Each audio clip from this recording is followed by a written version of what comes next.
அனைவருக்கும் வணக்கம். இன்றைய யோகா பகுதியில் நம்ம பார்க்கக்கூடியது கர்ப்பிணி பெண்களுக்கான முத்திரைகளில் பார்க்க போகிறோம். இப்போ தான் கொஞ்சம் ரீசெண்டாக தான் எல்லாருக்குமே கொஞ்சம் யோகா மேலே ஒரு அவேர்னஸ் வந்திருக்கு. இந்த மாதிரி யோகா பண்ணால் நல்லது. அந்த மாதிரி டாக்டர்ஸே சொல்கிறாங்க. பேஷண்ட்ஸ் கர்ப்பிணி பெண்கள் போகும்போது சொல்கிறாங்க, நீங்கள் யோகாவும் சேர்த்து செய்யுங்க, உங்களுக்கு நல்லாவே இருக்கும், நார்மல் டெலிவரிக்கு ஆகும்னு சொல்கிறாங்க. அதனால நிறைய பெண்கள் இப்போ செய்யறதுக்கு நான் முயற்சி செஞ்சிட்ருக்காங்க. அதுமாதிரி ஆசனங்களுக்கு அவங்களுக்கும் தனியாக ஆசனங்கள் இருக்குது, முத்திரைகள் இருக்குது, அப்புறம் மட்டும் இது மூச்சு பயிற்சி இருக்குது. எல்லாமே நார்மல் பர்சன்ஸோட இவங்களுக்கு தனியாக ஒரு ஸ்பெசிஃபிக்காக தான் செய்யணும். அது நான் நிறைய பகுதியில் உங்களுக்கு சொல்லியிருப்பேன். எல்லா ஆசனமே கர்ப்பிணி பெண்கள் செஞ்சிடவும் கூடாது. அதுக்கு ரொம்ப ஜாக்கிரதையாக இருக்கணும். இப்போது அவங்களுக்கு ரொம்ப ஈஸியாக இருக்கக்கூடிய முத்திரைகள் எந்த அளவுக்கு பலன்கள் கொடுக்குது, என்னென்ன முத்திரைகள் செய்யலாம்னு சொல்லிட்டு இந்த பகுதியில் நம்ம பார்க்கலாம். ஃபஸ்ட்டு நம்ம உங்களுக்கு ஏற்கனவே தெரிஞ்சிருக்கும், இந்த கைகள்லாம் எல்லாமே இந்த விரல் நுனியில் நம்மளோட நரம்புகள் முடிகிறது இருக்குது. அது ஒவ்வொரு நம்மளோட உறுப்புக்குள்ள உள்ள உறுப்புகள் கூட கனெக்ட் ஆகிருக்குது. அதை நம்ம எப்படி ஆக்டிவேட் பண்ணுறோம், அது மாதிரி நம்ம பார்க்க போகிறோம். இந்த கைகள்லேயே உங்களுக்கு ஐம்பெரும் பூதங்கள் இருக்குது. அதாவது நிலம், நீர், நெருப்பு, காற்று, ஆகாயம், இந்த மாதிரி இருக்குது. நம்ம ஐம்பெரும் சின்ன வயசுலலாம் படிச்சிருப்போம், அந்த மாதிரி இந்த மாதிரி வந்திருக்கு. இந்த ஐம்பெரும் பூதங்கள் நம்ம கை விரல்களே இருக்குது. இதை எப்படி ஆக்டிவேட் பண்ணுறது நம்ம பார்க்க போகிறோம். ஃபஸ்ட்டு ரொம்ப முக்கியமான முத்திரைகள் என்னென்னு பார்த்தீங்கன்னா, ரெண்டு கைகளுமே சேர்த்து பண்ணுறது. முத்திரைகள்லேயும் என்ன இருக்குன்னா, ஆசனம் பண்ணுற மாதிரியே ஒரு முத்திரைகளும் இருக்குது. கைகளில் செய்யக்கூடிய ஹஸ்த முத்திரைகள்னு சொல்லுவாங்க, ரெண்டு கைகள்லையுமே செய்யக்கூடியது. அப்படி இல்லைன்னா ரெண்டு கைகள் சேர்த்து செய்யக்கூடியது முத்திரைகள் இருக்குது. இந்த மாதிரி நிறைய பார்ட்டிஷன்ஸ் இருந்துகிட்டே இருக்குது. இப்போ அதில் ஃபஸ்ட்டு ரொம்ப முக்கியமானது யோனி முத்ரா. யோனி முத்திரை நம்ம என்ன பண்ணணும்னா, ரெண்டு கைகள் இப்படி இந்த பக்கமாக திருப்பிக்கோங்க. இந்த பக்கமாக திருப்பிட்டு கைகளில் இப்படி கோத்துக்கணும். கோத்துட்டு இப்போ என்ன பண்ண போகிறோம், இந்த 3 விரல்கள் மட்டும்தான் இப்படி சேர்ந்துருக்கணும். இந்த ஆள்காட்டி விரலையும் இந்த கட்டை விரலையும் மட்டும் இப்படி வச்சுக்க போகிறோம். மற்ற 3 விரல்கள் உள்நோக்கி வச்சு இப்படி டச் பண்ணியிருக்கணும். உங்களுக்கு தெரியறதுக்காக நான் அப்படி இப்படி காமிக்கிறேன். வச்சுட்டு இந்த ஆள்காட்டி விரல் 2 சேர்த்துக்கோங்க, 2 கட்டை விரலும் சேர்த்து இப்படி வச்சுக்கோங்க. இப்படி பார்க்கும் போது பார்த்தீங்கன்னா, நம்மளோட கர்ப்பப்பையில் குழந்தை இருக்கிற மாதிரி ஒரு என்ன வரும். இதை இப்போ வயிற்று பகுதியில் இப்படி அவங்க வச்சுக்கலாம். சப்போஸ் வயிறு ரொம்ப இப்போ ரொம்ப பெருசாக இருக்குது, இப்படி வைக்க முடியல, வயிற்று மேலே வச்சா வலிக்குதுங்கிற மாதிரி இருந்துச்சுன்னா அவங்க இப்படி கீழே கூட வச்சுக்கலாம். அவங்களுக்கு ஏற்ற மாதிரியும் வச்சுக்கலாம். இப்போ இது மாதிரி வச்சுக்கலாம். இப்போ இந்த மாதிரி வச்சு காமிக்கிறேன். இதில் சில வினாடிகள் இருக்கலாம். தளர்த்திக்கலாம். இது கண்கள் மூடி வச்சுட்டும் செஞ்சிடலாம், கண்கள் திறந்து வச்சும் செஞ்சிடலாம், உட்காந்தும் செய்யலாம், படுத்துட்டும் செய்யலாம், நின்றுட்டு செய்யலாம். இது மாதிரி வேணாலும் செய்யலாம். இந்த முத்திரைகளில் இப்போ அவங்களுக்கு இப்போது கர்ப்பிணி பெண்கள் ரொம்ப நாள் இந்த மாதிரி உட்கார முடியலன்னு வச்சுக்குவாங்க. அவங்க செவுத்தில் சாஞ்சிக்கிட்டே இந்த மாதிரி பண்ணலாம், காலை நீட்டிக்கிட்டும் பண்ணலாம். இப்போலாம் நம்ம நார்மல் பர்சன்ஸாக தான் நம்ம என்ன சொல்கிறோம், நம்ம நாற்காலியில் உட்காந்துக்கலாம், நின்றுட்டு பண்ணுறோன்னு சொல்கிறோம். அவங்க தாராளமாக காலை நீட்டிட்டு கூட பண்ணலாம். ஒன்றும் இந்த மாதிரி சுகாசனால உட்காரணும், பத்மாசனால உட்காரணும்னு அவங்களுக்கு அவசியம் இல்லை. சரி, ஓகே. இந்த முத்திரைகள் இது யோனி முத்திரை எதுக்காக இருக்குன்னு பார்த்தீங்கன்னா, அது நம்ம கர்ப்பப்பைக்கு ரொம்பவே முக்கியமான ரத்த ஓட்டம் கர்ப்பப்பைக்கு அதிகமாக கொடுக்கும். அதனால உள்ளே இருக்கிற குழந்தைங்களுக்கு ரொம்பவே வளர்கிறதுக்கு கரெக்டான ஸ்பேசஸ் கொடுத்து கரெக்டாகவே ரொம்ப இருக்கும். இப்போது அடுத்த முத்திரை நம்ம போயிடலாம். பார்த்தீங்கன்னா, ஞான முத்திரை. ஞான முத்திரை நம்ம என்ன சொல்லுவோம், இந்த ஆள்காட்டி விரலையும் கட்டை விரலையும் நுனியும் நம்ம சேர்க்க போகிறோம். இது நம்ம தியானம் பண்ணும் போதெல்லாம் நம்ம இது இந்த முத்திரைகள் பண்ணுவாங்க. இது பண்ண போகிறோம். அப்படியே கைகள் திருப்பிட்டு வைக்க போகிறோம். இதில் சில வினாடிகள் இருக்கலாம்.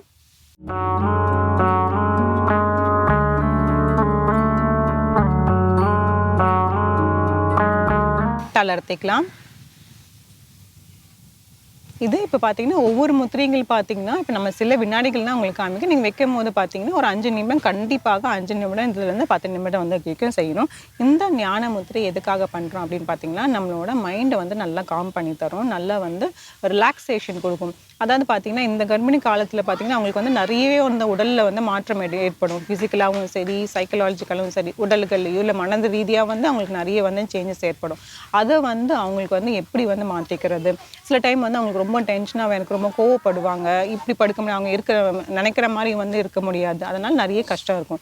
அதுக்காக இந்த மாதிரி முத்திரைகை செய்யும் போது அவங்க மைண்டு நல்லா ரிலாக்ஸேஷன் ஆகும், உடம்புக்குமே நல்லா ரிலாக்ஸேஷன் கொடுத்துரும். சரி, இப்போ அடுத்த முத்திரைகள் பார்க்கலாம். அடுத்த முத்திரை பார்த்தீங்கன்னா, அப்பான முத்திரை. அப்பான முத்திரை எப்படி பண்ணணும்னு பார்த்தீங்கன்னா, அந்த நடு விரல், இந்த மோதிர விரல், இந்த கட்டை விரல், இந்த 3த்தையும் இப்படி சேர்த்து இப்படி வைக்க போகிறோம். இதில் மாதிரி வைக்கணும்.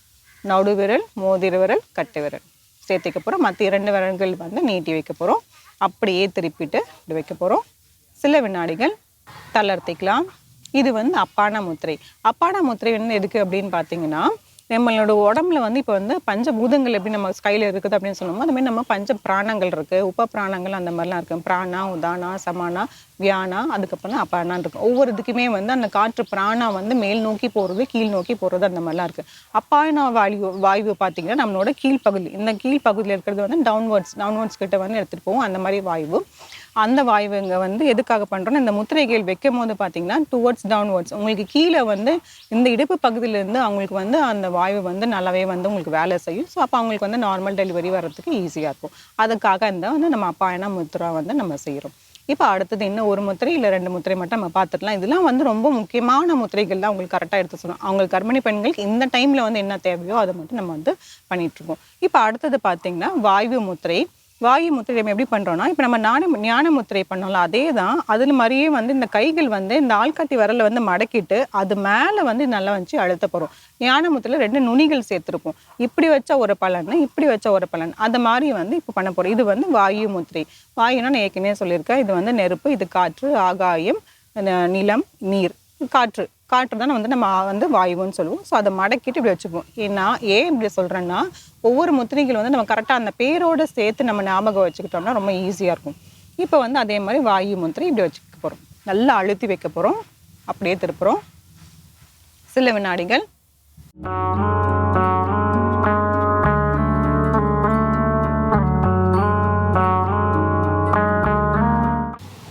தளர்த்திக்கலாம். இந்த வாயு முத்திரை எதுக்காக பார்த்தீங்கன்னா, நம்ம உடம்புல இருக்கிற கர்ப்பிணி பெண்களுக்கு உடம்புல இருக்கிற எக்ஸ்ட்ரா வந்து இந்த கேஸஸ்லாம் இருக்குது பார்த்தீங்களா, அதெல்லாம் வந்து அவங்களுக்கு வந்து வாயுவை வந்து அவங்களுக்கு நீக்கி கொடுத்துரும். அவங்களுக்கு வந்து சரியாக வந்து டைஜஷன் நடக்காது. இந்த கான்ஸ்டிபேஷன் சொல்லுவாங்களே, மலச்சிக்கல், இதெல்லாம் வரும். இதெல்லாம் வந்து போக்குறதுக்காக வந்து நம்ம இந்த வாயு முத்திரை வந்து பண்ணுறோம். இன்னும் ஒரே ஒரு முத்திரை மட்டும் பார்த்துக்கலாம். பார்த்தீங்கன்னா வருண முத்திரை. வருணனா வந்து என்னன்னா மழை சொல்லுவாங்க, நீர் சொல்கிறோம் இல்லையா. நீர் எது? இது வந்து நம்மள சுண்டு விரல். இந்த சுண்டு விரலை வந்து இப்படி வைக்க போகிறோம். இது வந்து வருண முத்திரை. நம்ம ஒவ்வொரு இதுக்குமே பண்ணிடலாம். இப்போ வந்து வாயுக்குன்னா நம்ம வந்து இந்த கட்டவரலை மடக்கணும், நெருப்புக்குன்னா இதை வைக்கணும், அதே மாதிரி நீருக்குன்னா வந்து நம்மளோட சுண்டு விரலை மடக்கணும். அந்த மாதிரி வந்து நீங்கள் ஞாபகம் வச்சுக்கோங்க. இது வந்து வருண முத்ரா. மற்ற 3 விரல்கள் வந்து நல்லா நேராக வச்சுருங்க. திருப்பிக்கலாம். சில வினாடிகள் தளர்த்திக்கலாம். இந்த வருண முத்திரை எதுக்காகன்னு பார்த்தீங்கன்னா, நம்ம அவங்க கர்ப்பிணி பெண்களுக்கு வயிற்றில் இது இருக்கும் இல்லையா, இந்த பனிக்கூடம் அப்படின்னு சொல்லுவாங்களே, அதை வந்து இங்கிலீஷில் வந்து அம்னியாட்டிக் ஃபியூலிடுன்னு சொல்லுவாங்க.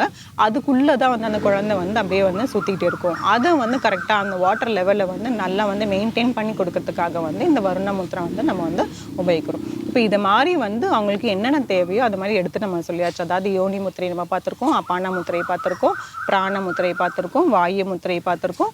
அதுக்கப்புறமேட்டு வந்து இப்போ லாஸ்ட்டாக வந்து வருண முத்திரை பார்த்துருக்கோம். இதெல்லாம் வந்து ரொம்ப முக்கியமான முத்திரைகள். எல்லாமே ஒரே டைமில் வந்து செய்ய தேவையில்லை, ஒரே நாளில் வந்து செய்ய தேவையில்லை. அதை வந்து அப்படியே வந்து நம்ம ஸ்ப்ளிட் பண்ணிக்கலாம். இப்போ ஒரு நாளைக்கு வந்து ஒரு 2 முத்திரை மட்டும் 10 நிமிஷம் செஞ்சுட்டு ரிலாக்ஸ் பண்ணிடுங்க. அப்புறம் அடுத்த நாள் 2 நாள் கழிச்சு அதே 2 நாளுக்கு சேர்ந்து பண்ணுங்க. அப்புறம் இன்னும் 2 நாள் கழிச்சு வேறு 2 முத்திரை. எல்லாமே 5 முத்திரையுமே வந்து ஒரே நாளில் வந்து பண்ண தேவையில்லை, அப்படியே ஸ்ப்ளிட் பண்ணி பண்ணிக்கோங்க. இது நம்ம வந்து சொல்லிட்டோம். உங்களுக்கு அதுக்கு ஏற்ற மாதிரியே வந்து நம்ம பண்ணிக்கலாம். இது கண்டிப்பாக இந்த முத்திரைகள் வந்து 5 நிமிடம்லேருந்து 10 நிமிடங்கள் வந்து கரெக்டாக செய்யணும். கொஞ்சம் பார்த்து கவனித்து வந்து செய்யணும். இந்த முத்திரைகளை வந்து மாற்றி எதுவும் செஞ்சிட வேண்டாம். பார்த்து பத்திரமா செய்யலாம். இது எல்லாமே செய்ய அவங்களுக்கு என்ன ஆகும்னு பார்த்தீங்கன்னா, உடம்புல வந்து அந்த எக்ஸ்ட்ரா அந்த வந்து என்னென்ன ஃபிசிக்கல் சேஞ்சஸ்லாம் இருந்துச்சோ அதெல்லாம் கரெக்டாக வந்துட்டு அதுக்கப்புறமேட்டு அவங்களுக்கு வந்து நல்லாவே நார்மல் டெலிவரி வந்துடும். மீண்டும் அடுத்த பகுதியில் சந்திக்கலாம். நன்றி, வணக்கம்.